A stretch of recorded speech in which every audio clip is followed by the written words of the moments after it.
up? What's up? What's up? Let me make sure y'all can hear me.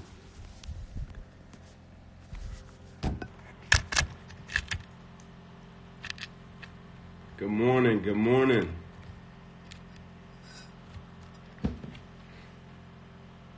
Just waiting on more people to join, and then I'm gonna get started here shortly.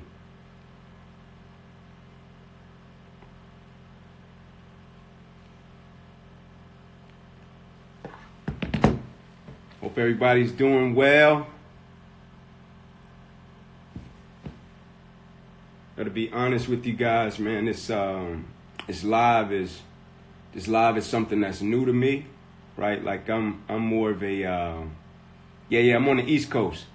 I'm more of an introvert, just naturally, and so doing this for me is something that, you know, is very rewarding, it's very fulfilling, and I'm looking forward to it, man. So I appreciate you all taking time out of your day to jump on and share this time with me. And so the format is going to be real simple. To my happy quarantine Friday. The format is going to be real simple. I'm going to get on, man. It's not going to be anything deep or anything formal. Just going to share a few things. And a lot of questions came through. I'm going to answer a lot of questions. What's up, Kate? Going to answer a lot of questions and just share, man. Yeah, I like that. So got to step outside of your comfort zone. You're right. So I appreciate that. But we get more people in here. They dialing in. And then we're about to roll here shortly. So you should give my DM a check. I'm going to be on it. I got a lot of DMs, so I'm going to be on it. Make sure I check you out. Yeah. Let's see. So, man, I want to share with you all while numbers are dialing in. I'm going to share with you all real quick. I do a devotion like every morning to myself, and I send it out to a lot of people, right? And it's a devotion. It's the quote cards that you all see me post every single day. And I share it with different coaches, different teachers, different people every single day and send it out. So I want to share with you guys real quick before we jump into it, just a couple of my quote cards from today.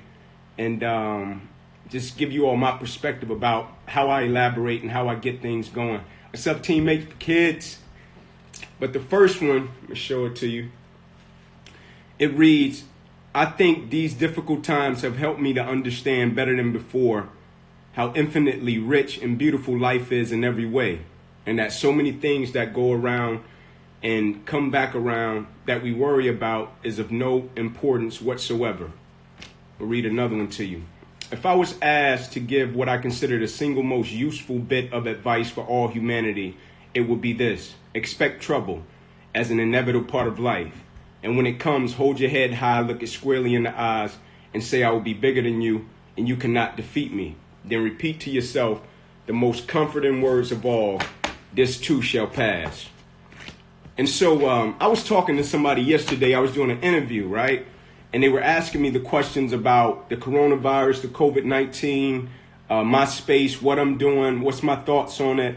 And I shared with them, I saw a tweet, right? A lady tweeted something yesterday, and she said, how blessed are we, right? That during a country's shutdown, lockdown, our children still have access to education.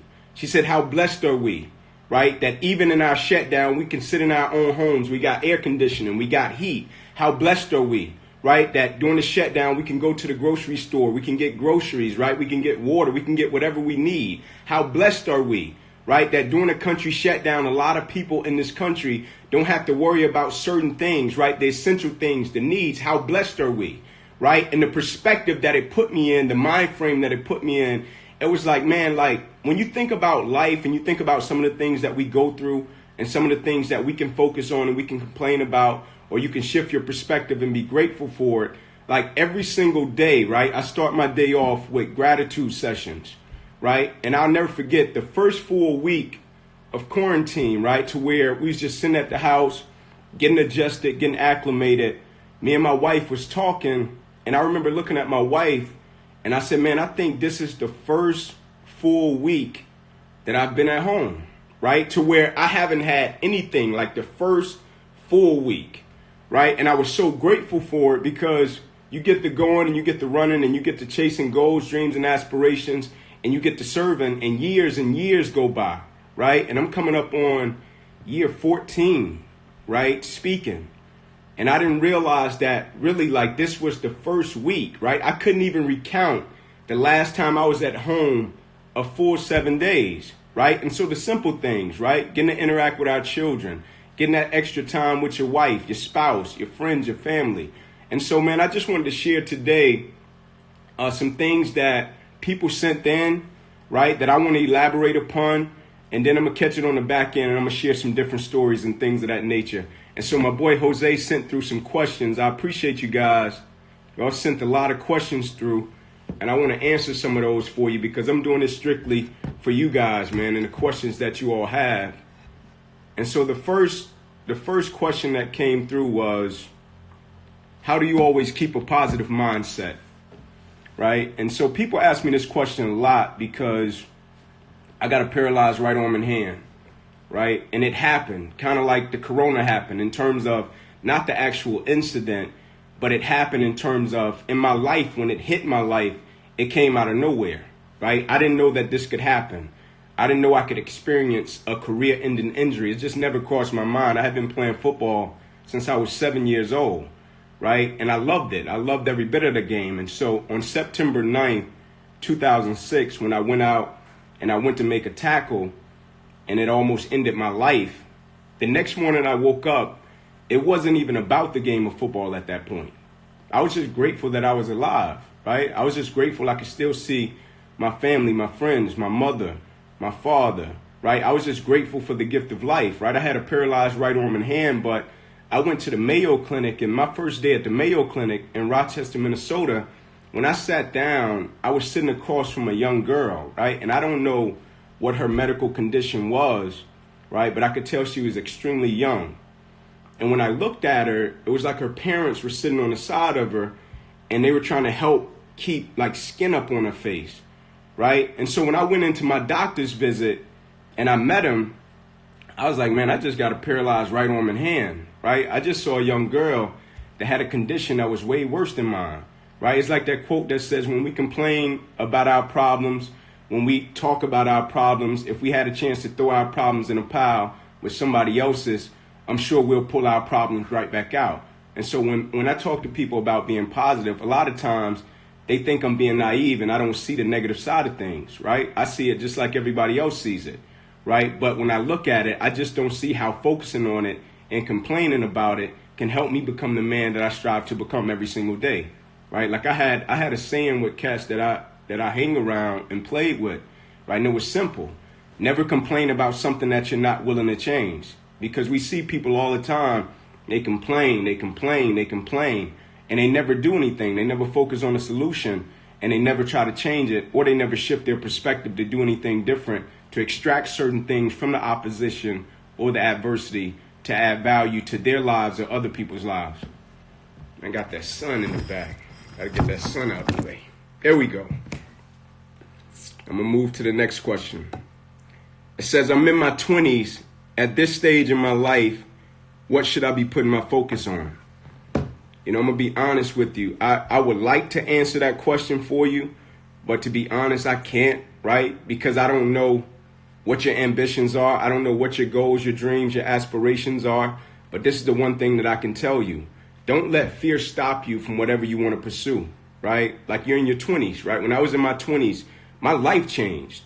Right, when I was 20 years old, my life changed, right? Most cats, when they were 21, they were doing what they were doing. They were out, they were kicking it, they were celebrating being 21. When I was 21 years old, I was going from hospital to hospital, rehab session to rehab session for my arm, and I had just lost my career, right? And it was time for me to transition and figure out what was the next period in my life. And I'm going to be honest, I never planned on speaking, right? This was never a part of my plan. This was never something that I said I wanted to do, right? It was never in the cards for me. I thought I'll be a coach. I'll go out, impact some lives through sports, and I'll fade to black one day, right? But I'll never forget when I moved back to Atlanta, I was talking to a guy because I wanted a job and I was moving back, you know, for my wife, you know, and my children at the time. And so I'm getting a text. Hold up. I was moving back for my wife, and I supposedly had a job at the rec center, right? That I grew up in. I wanted to impact the kids there. And the guy that I had the contact with, he just fell off. He just stopped responding. And so I was still doing community service. And when I would go do community service, because of my arm and the atrophy in it, people would always pose the question and say, hey, Ink, what happened to your arm? And I would always tell them, right? And people would say, man, you might need to look into speaking. And I was like, nah, I'm cool. I don't want to speak, right? And so I'll never forget, I was on the phone with some of my guys I went through discipleship with spiritually. And for the first time in my life, I was really confused, right? To where I was like, man, I don't know what God wants me to do with my life, right? I thought it was playing ball. That ended. I thought it was coaching. That ended, right? I moved back to Atlanta. I thought it was this rec center. That ended. And one of my boys was like, Ink, you might need to speak. And I was like, I don't want to speak. And I'll never forget, he said, just pray about it. And I prayed about it. And I'll never forget, I got an opportunity to go to Mississippi to speak. And at that point, I was just trying to figure out what I wanted to do with my life. And I went to Mississippi. And when I got back home, I got back like 2, 3 in the morning. And my wife was sitting there, and my wife was like, how was it? I was like, it was great. She was like, what did you get? I said, they gave me this coffee mug. And she was like, you sure? That's what you want to do? I was like, yeah, I think this is what God is calling me to do. She said, go for it. And I trusted it, and I did it, right? And I've been speaking all these years ever since. And I haven't, handed out a business card to nobody. I haven't went and asked nobody to hire me to speak. I just firmly believe this is what I'm supposed to be doing with my life. And so if you feel something in your heart when you're in your 20s or you're in transition, right, don't let fear stop you. Trust it, right, and figure it out. Move to my next question. Yeah, this light, the sun following me. I'm trying to get away from the sun. There we go. Y'all gotta excuse me. I'm trying to get away from the sun, man. The next question is, what is the true meaning of life to you, right? Life is a gift, man. And I think, I've been guilty of it. A lot of us take it for granted, right? A lot of us take life for granted. We don't appreciate it, or we're arrogant about it, right? We feel as if we're entitled to something or we're promised something, right? If you ever see people that say, man, I'll get to it in the next month, right? I'll get to it next year. I'll do it in 2 or 3 weeks, right? And I always say to people, like, how do you know you promised 2 or 3 weeks, right? Because the trip part about life is some people that, woke up this morning, they're not going to live to see the night, right? That's the raw reality of life, right? And when I look at life, I always think in terms of almost lost my life from one incident that I didn't expect behind something that I did every single day, right? Something that I went out and I did a number of different ways every single day, right? And one time doing it, I didn't necessarily do it the wrong way. It just was a freak incident. And I almost lost my life behind it, right? And so when you ask me what's the true meaning of life, life is a gift every single day. No matter the cards you dealt, I always say it, play the hand you dealt like it's the hand you always wanted, right? But most importantly, never taking life for granted and finding something every single day that you can be grateful and you can be thankful for. Even in the worst opposition, even in the worst level of adversity, it's always a lesson and it's always a blessing. I firmly believe that. But it's up to us and our perspective if we can extract it. So we got the light going. We're trying to escape the light in the back. So we're bringing the light from the front. I want to answer your next question. I appreciate these questions, man. The next one is, how do you manage your emotions? I think emotional intelligence is something that's extremely, extremely important, right? Like, I'll give you a prime example, right? You got everything that's going on now in the world with the COVID-19 and the coronavirus, right? You got all the stuff that's going on, and a lot of people are being affected in a number of different ways, and I would never diminish that, right? I know people are worrying. I know people are being affected. People are losing jobs. People got, a certain level of uncertainty in their household. Like, it's wild. But you can talk to a number of people, right? And from an emotional standpoint, right, they're processing it differently, right? You can talk to somebody that's going to say, man, I'm grateful for the break, even though it's unfortunate and it came. I'm grateful for it, grateful for the time with my wife, my children, my family. I'm getting a little extra time to build, to become sharper. I'm reading, right? I'm writing, right? I'm practicing presentations. And then you can talk to another person, and that person is angry. That person is frustrated. That person is blaming. That person is getting up every single day bitter. And I get it. It doesn't make either person a bad person or a good person, right? It's a situation and a circumstance that both people have encountered, and they're going to deal with it in terms of their disposition and their emotional intelligence in a different way. And so my challenge to not only me, but all of us is when we go through something, I think we have to step back, self-assess, evaluate the situation, evaluate our emotions, and challenge ourselves, right? Like one of my challenges for 2020, like I was talking to my wife about it, I was like, I'm questioning myself, right, with situations. I'm questioning my emotions, right? I'm questioning my thoughts, my perspective, right? I'm questioning, why do I see things a certain way? Why do I speak about things a certain way, right? To just get to the root of my foundation in terms of my emotions, my thought process, and everything of that nature. Because a lot of times when you got a thought, if you think about it, you just form the thought, you share it, right? If you got a certain thought process, you share it, and you never really challenge it, right? You never really challenge your emotions about something. You never challenge why you're mad at somebody. You never challenge why you're looking at somebody a certain type of way. You never challenge why you spoke about something a certain type of way. Because when you feel the emotion, you just speak, right? You never stop and think about, all right, let me process this for a little bit, and then let me share my thoughts and my processes on it and my disposition and my emotional state. So that's a great question, man. Get to the next one. The next one is, how do you allow past relationships with people to come back into your life if it failed the first time? You know, I'll give you a prime example. I had a guy at my house once that, you know, he had fell down on his luck, and I had hired him to just do some work, you know, trying to help him out. And he had went through some stuff, man. And when I hired him, he was doing a great job. You know what I'm saying? Like, we were getting along, was doing great.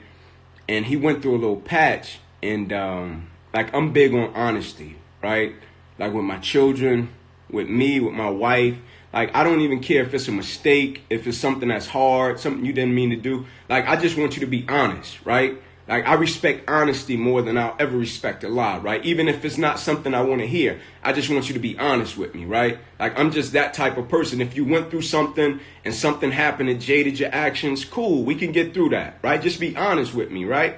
And so I went to him and I knew, like, something that he was supposed to do, he didn't do it, right? And so I was just going to ask him the question just to see if he would lie to me, right? I just wanted to see if he would lie to me, right? And when I asked him the question, he was honest about it, right? He hadn't did what he said he was going to do. He was honest about it, right? And we split, right? I just told him, I was like, man, I think it's best if we just split. You know what I'm saying? I appreciate all the things you've done for me up until this point, and blessings to you and your family, right? And so it came back around a few months later, and he was just on my heart, right? And I reached out to him, checked on him and his family. He said, I just want to come and see you, right? He came over to the house, we talked. And to make a long story short, he was going through something, right, with his children that he didn't want to share with me at the time, and I totally respect it, right? And I could understand it, right? And when he shared that with me, you know, I gave him his gig back, right? I hired him back, right? He started doing different things for me, and he's been the greatest ever since then, right? Ever since the mistake, I hired him back. We cool. He's been A1, right? He's been doing his job, going over and beyond. He's been excellent. Right? But it's some people in our lives, man, that they're manipulative, right? And they come to serve a lesson, right? They come for a season, right? They come to teach us something, right? And when they leave out of our lives, we just got to trust it. We got to send them on with their blessings and never wish anybody ill will, right? Even with what's going on right now, like I was telling the guy this the other day, I was like, man, you see people going through different things, and you just pray for them, man. Like, you never wish ill will on anybody, no matter what happened. Like, I don't have that in my heart, right? Like, I'll never wish ill will on anybody. I'll never wish anybody would lose their jobs. I'll never wish anybody would go to jail, not be able to take care of their families. I'll never wish that upon anybody. And so even if somebody scars you, right? find it in your heart to send them on with blessings, right? And you extract your lesson and what you learn from that person, and you take it and you let it guide you and teach you. And you share that information with other people, right? Like, I firmly believe in a quote that says, you learn from the mistakes of other people because you can't make them all yourself. Move on to my next question. It says, what is your favorite Bible verse and why? My favorite Bible verse is Jeremiah 29:11, right? And it states, for I know the plans I have for you, declares the Lord. Plans to prosper you and not to harm you, plans to give you hope in the future. And so it's been my rock, even as we go through this with the coronavirus, right? It's something that I lean on every single day. As a matter of fact, in a transparent moment, my son was just doing his virtual learning, and they were going over Jeremiah 29:11 through 13, right? And we was discussing the verse, and it says, for I know the plans I have for you, declares the Lord, plans to prosper you and not to harm you, plans to give you hope in the future, right? And the reason that's my rock is because it says, for I know the plans I have for you, declares the Lord, right? Plans to prosper you and not to harm you, plans to give you hope in the future. And so I firmly believe that over my whole life, right? Ever since I was a kid, right? I grew up, my grandmother and my mother, they always went to church, right? Even though I grew up 2-bedroom home, 14 people, right? My grandmother and my mother always went to church. I wasn't always the most astute in church. I was just like any other kid, right? I would go out, fall asleep, play with my cousins. Aunt would pop me in the back of the head, you know what I'm saying? But when I got to college, I took discipleship seriously. And I'm going to tell you this, I firmly believe I got into discipleship my freshman year of college, right? And I was doing it my freshman, my sophomore year, coming into my junior year, and then my injury happened, right? But when my injury happened, I had been in spiritual discipleship already coming into 3 years, right? And so coming into it in my third year, my perspective was already changing. My mindset was already changing. The way I was processing scripture was already changing. And so when the injury happened, from the outside looking in, a lot of people was like, man, how is he going to respond? But my mindset and my spirit was already changing. And most importantly, I had some guys around me, my friends, my roommates. They were in the boat with me, right? Accountable with me. They were in discipleship with me. And so they were able to speak life to me as well. And that helped me out a lot. But scripture is something that is at the root of everything I do. Right. And I don't knock people, right, if they don't believe what I believe. Right. I still love on them. Right. I still show them love. I still respect them. Right. I respect everybody's beliefs. So I'm going to move to my next question.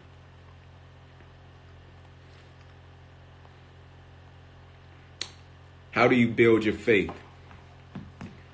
The way I build my faith is kind of like, you know, in life, if you hit a stretch, right, and things are going good, right? It's like what we're experiencing right now, right? A lot of people got caught off guard because things were going great, right? And so they never kind of put things in place to challenge them, right? Meaning they put challenges in place. They put mountains in place to kind of challenge them and stress test what they were a part of, what they were doing, their beliefs, their faiths, kind of so things could be fortified, right? And so for me, I've always been that person, even when things were going great. Part of it was kind of, I had been through so much opposition in my life. I'm going to be honest, when things would start going great, back to back to back, I would kind of expect things to go wrong, right? I would be like, man, something got to go south, right? And when it didn't, what I started doing was, of course, I was grateful for it. I was thankful for it. But I would put things in place that would test me when things were going well, right? Even if I didn't have to, I would put it in place to kind of stress test me, right? To challenge me, right? To fortify my faith. So even when I got through it, I was a stronger person. I was a better person. And I wasn't going down easy street because things were going well and getting caught off guard, right? It's that whole theory of the alligator, right? And how ferocious, how vicious he is. But the best time to catch him slipping is when he's just eating, right? Like as ferocious, as vicious as he is, right? As much as fear he strikes in other people, other animals, the best time to catch him slipping is when he's just eating, right? And that's the same for most people, right? With most people, you catch them on a run of success. You catch them on a run when things are going well. You catch them on a run when the ball is bouncing their way, right? And then something goes wrong. Some of the most beautiful people in the world, they can't fight themselves out of a paper bag. Not because they don't have it, but because they didn't expect it, right? Like the quote by Martin Luther King is one of my favorite quotes. It say, you judge the character and caliber of a person not by where they stand in times of comfort and convenience. You judge the character and caliber of a person by where they stand in times of challenge and controversy, right? And so when things are going wrong, who are you? Everybody knows what to do when things go right. But when things are going right, will you put things in place to still challenge you and test you so you can fortify your faith and build it up in spite of things going right? To my next question. It says, how are you and the family being kept and dealing with the coronavirus? I'll be honest with you, man. We having fun, man. Right? Like, we pray a lot, for both our safety, our families, our friends. We pray for the people that's been affected. We pray for the healthcare workers. We pray for the teachers, right, that's still doing a great job teaching the kids in the virtual learning. And but it's been fun, right? Been getting time with the family, extra time, having fun, being creative, doing different things around the house. It's been great, man. I'm not tripping, right? I trust life. You know what I'm saying? Like, I trust life. When things go a certain way, I trust life, right? I never fight it, right? I trust it, right? Even when I was in the airport, flights started getting delayed, I trust life, right? Because I firmly believe when things start going in certain ways that we don't understand or that we can't control, my mind state goes to, okay, life, okay, creator, what are you protecting me from, right? What am I being guided from, right? And so me and my family with the virus, we're doing great. We're safe, right? We're praying for all the people that's been affected, all the people that, are in certain areas where it's real heavy populated with the virus, like New York, things of that nature. But we're staying safe, we're staying out of the way, and we're taking advantage of this time with family. Get to the next question.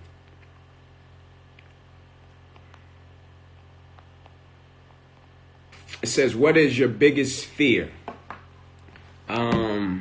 My biggest fear, man, is, I remember people used to ask me this when I was young, right? And when I say young, like, some people may look at me and be like, you still young, right? You 34 years old. I get that. But I'm talking about when I was in my early 20s, right? When you're in your early 20s, you just gun-ho, right? You ambitious, you driven, right? And a lot of people used to be like, Ink, what's your biggest fear? Like, I ain't got no fear, right? I don't fear nothing. Fear ain't real, right? That's what you're taught, right? And so now I look at it differently, right? And my biggest fear is being successful at something that doesn't matter, right? Like J. Cole has a line in one song when he says, the good news is you came a long way.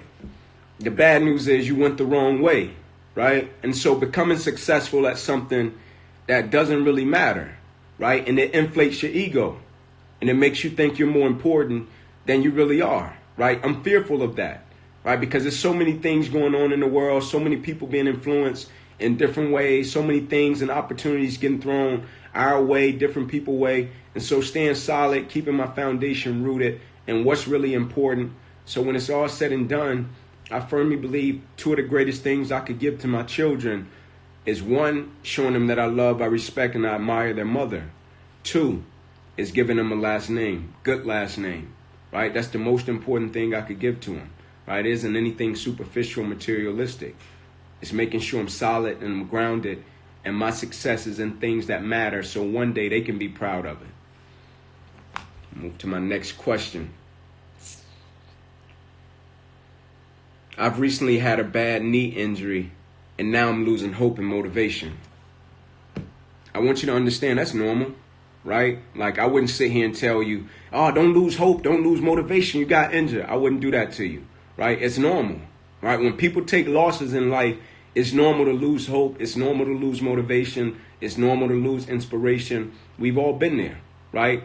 But you gotta challenge yourself, right? You gotta pick yourself up, right? And you gotta understand this is part for the course, right? Whenever you want something, whatever it is, right? Whatever the goal, the dream, the aspiration is, whether it's you being a better person, whether it's you want to be better than you were yesterday, you gotta understand it's a cost that comes with that, right? Like, you gotta pay a certain price to get to that, right? In order to become a better person, like, you got to work for that, right? When you get an injury, in order to bounce back, you got to work for that, right? If you want to be happy, you got to work for that, right? If you want you and your wife to have a great marriage, you got to work for that. If you want to have a great relationship with your children, you got to work for that, right? And things are not just going to go right and go easy, right?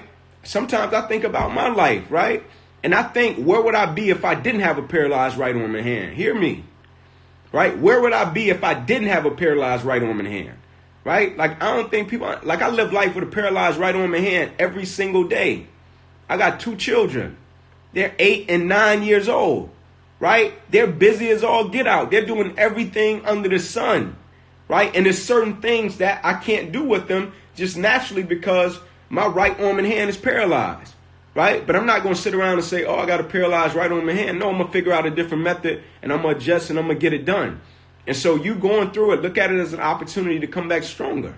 Look at it as an opportunity to make you a better person. When you take a loss, pick up the pieces and look at it as a restarting point, right? To build you up mentally, spiritually, and physically to become a better person, right? I firmly believe no matter how hard it may be, no matter how uncertain it may be, everything happens for a reason, right? And like I always say, it's up to us to extract the lesson and the blessing.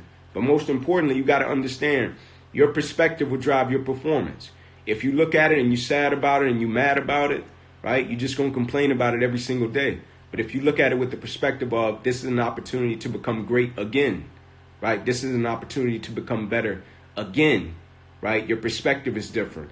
It's like when they asked Brady, they said, what's your favorite ring? And my man said, the next one, right? What's your favorite ring? My man said, the next one. In other words, I'm looking forward to going back to work and I'm going to treat it like it's day one and I'm going to become better and I'm going to let that drive me, not what happened in the past. I'll jump to my next question.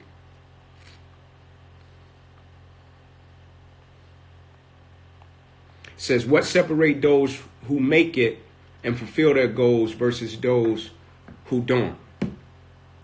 So I'm going to give you a story. One day I was with a 15-year-old kid, right? And his mom had called me.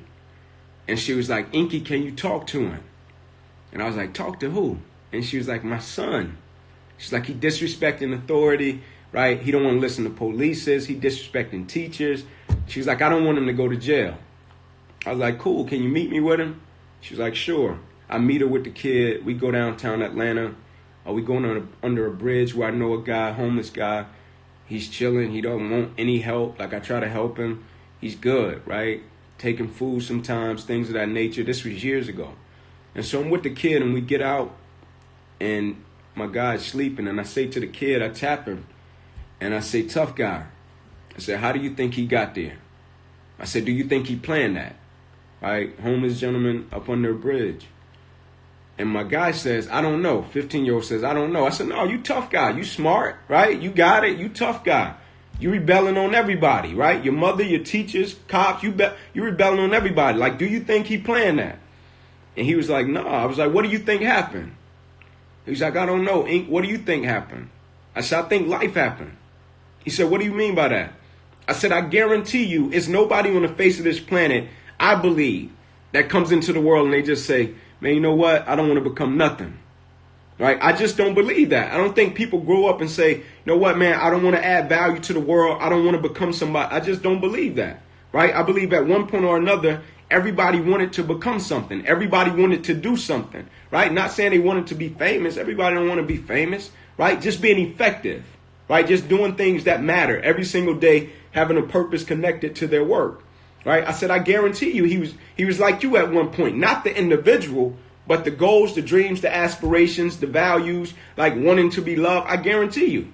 I said, but at one point or another, he forgot what was important, right? At one point or another, he forgot why he was living, why he was existing, right? At one point or another, right? It says it. People don't burn out in life because of what they do. People burn out in life because life makes them forget why they do it, right? Like the purpose, what they really want to do.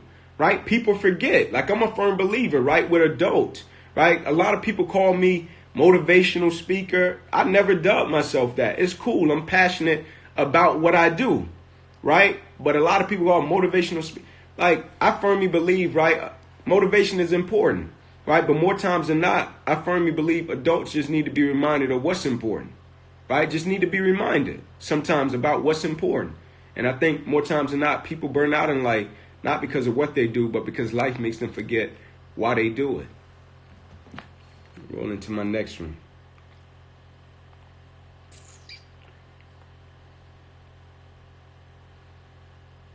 It says, who was the most inspirational to you that you never thought would have been? Who was the most inspirational to you that you never thought would have been? So, my grandmother, man. Like, my grandmother and my uncle, of course, my mother. But I'm going to give you a story. Like, I'm a story guy, right? And so, my uncle, who's my cousin's father, right? And I used to be with him all the time, stay at his house a lot. Like, he treated me like I was his son, right? Just a great man. Poured concrete his whole life, still works in concrete, right? And he would bust the driveways with a sledgehammer, right? Like, he would go to somebody's driveway and bust it up literally with a sledgehammer, right? And he's pouring concrete, smoothed it out. And so I would be with my cousins, and I was always the youngest. And so when we would go some Saturdays when we didn't have games, our uncle would put us on the back of the truck, take us to a work site with him, let us work, and he would give us a couple of dollars, right? Whether it be $5, $10, right? But we kids, right? We don't need that much money. And so we would go with him, and he would always give me the jackhammer, right? And I was the smallest. I was the youngest. My cousins older than me. They bigger than me, right? But I'm competitive. And so he would give me the jackhammer, and I'll be trying to break up the driveways in the concrete with the jackhammer, right? And I would have goggles, right? My goggles would be falling off. Snot would be coming out of my nose. I'll be crying because I couldn't master it, right? Because it was bigger than me. I couldn't master it. I'll be crying. I'll be frustrated, mad, right? And I would throw the jackhammer down. And one Saturday we was going to the site, and I said to my cousin, I was like, man, if Unc give me that jackhammer today, I'm going to say something to him. I said, all y'all older than me, y'all bigger than me. Like, why he don't give y'all the jackhammer, right? Y'all bigger than me, man. Like, let me get the little piece that smooth out the concrete, right? I don't want the jackhammer. Jackhammer beast to me, right? And sure enough, we're getting off the truck. He giving out the tools, and I see the jackhammer. And I'm like, man, he got that jackhammer, right? And he gives it to me. And I just dropped my head. I couldn't build up the courage to say nothing to him, right? And so we start working. It's hot. Right, we going at it. Some of my cousins tapping out, right? They tapping out. They sitting to the side. They got pickle juice. They drinking pickle juice. My uncle working. I'm working. One of my other cousins working. And I'm getting beasted. Goggles falling off. I'm mad. Snot coming out of my nose. Crying. Frustrated. I throw the jackhammer down. I go over to my uncle. And I'm mad. I'm like, Unc, why you always give me the jackhammer? Like, give it to them. They older than me. Give it to them. Why you always give me the jackhammer? And he said to me, look at him. And I looked at him. He said, no, look at him. And I looked at him. And he said, they quit. He said, they stopped. They got pickle juice. He said, I see something in you I don't see in them. That's why I give you the jackhammer. He said, I want you to feel manual labor so you'll never have to feel it another day for the rest of your life. That's why I give you the jackhammer. He said, I see something in you I don't see in them, right? And that stuck with me, man. And so when I started to hit opposition and challenges, right, I felt as if, why not me, right? I never hit a challenge or opposition, and my mind state was, man, why me? Like, why I got to go through this? I approached it like, man, why not me, right? My uncle saw something in me I couldn't see in myself. Why not me, right? And that's the beauty for some young people, right? Like, it's a lot of young people, right? The value that I had was I just listened, right? And I still listen.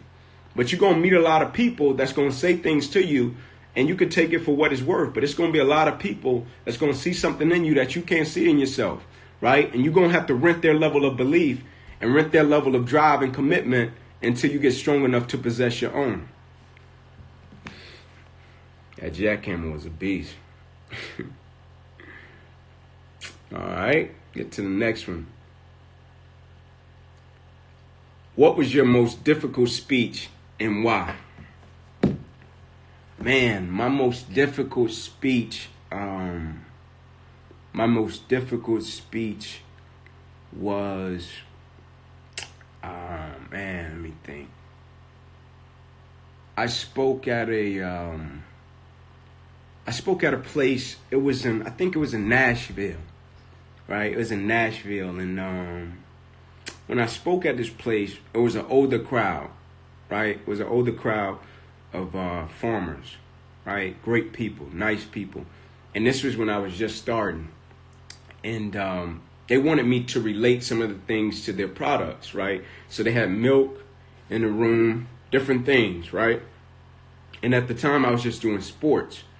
And so I was backstage and I was nervous as all get out, right? I'm like, man, how am I going to do this, right? And I'll never forget, I rapped it a certain way with the milk and with the farmers, and you don't judge each day by the harvest you reap, but by the seeds that you sow, right? And that was the basis of the message, right? You don't judge each day by the harvest you reap, judge each day by the seeds that you sow, right? And it was solely about sowing seeds, right? Every single day, right? Seeds of goodness, right? Seeds of love, right? Seeds of passion, seeds of compassion, right? And I rapped it, right? And that was the first time I started to really understand oratory skills, storytelling, how to rap, how to interconnect a message, how to take my story, interconnect it to different stories and different messages.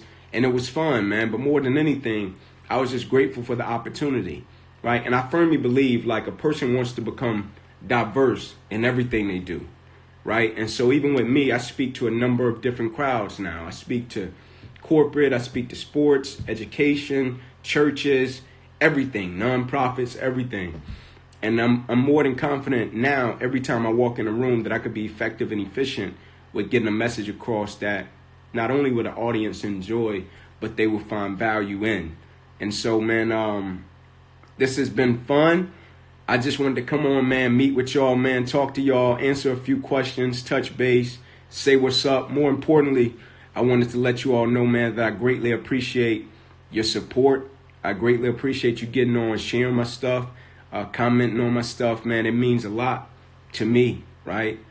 To somebody that's an introvert at heart. I'm trying to read the comments while I'm talking. But somebody that's an introvert at heart, even to do this, right? I enjoy it, man. But from the bottom of my heart, thank you guys for your support. Thank you for your words. Thank you for taking time out of your lives to do this. Stay safe, right? Keep your family safe, right? And more than anything, man, wake up every single day and find value, right? And be grateful, right? Enjoy your family time, right? Don't let this paralyze you. Don't let it paralyze your mind state, your mind frame, your disposition. Wake up every single day and enjoy your life and have fun and add value. Most importantly, enjoy that family time. And we'll do this again soon, man. God bless you all. Y'all take care. Peace. Let me figure out how to save it.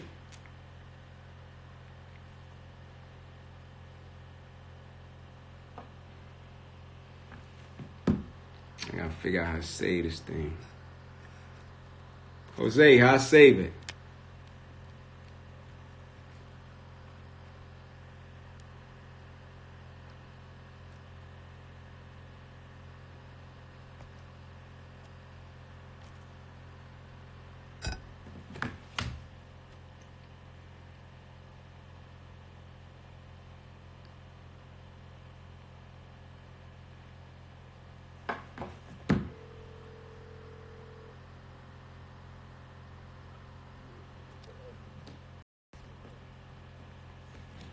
I gotta save it.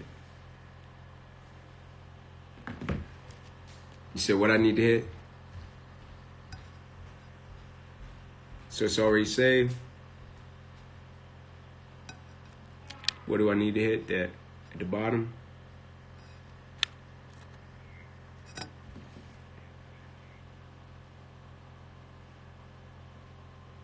You tell you. Are you still on the line? Yeah, I'm trying to save it. I just don't be on live that much, so I don't know all this. Are you on live? Yeah, I'm on live. I'm trying to save it. They said once you stop, you can stop it. You can So hit the end, Yeah, hit the end and then you can save it. then hit end now. We good?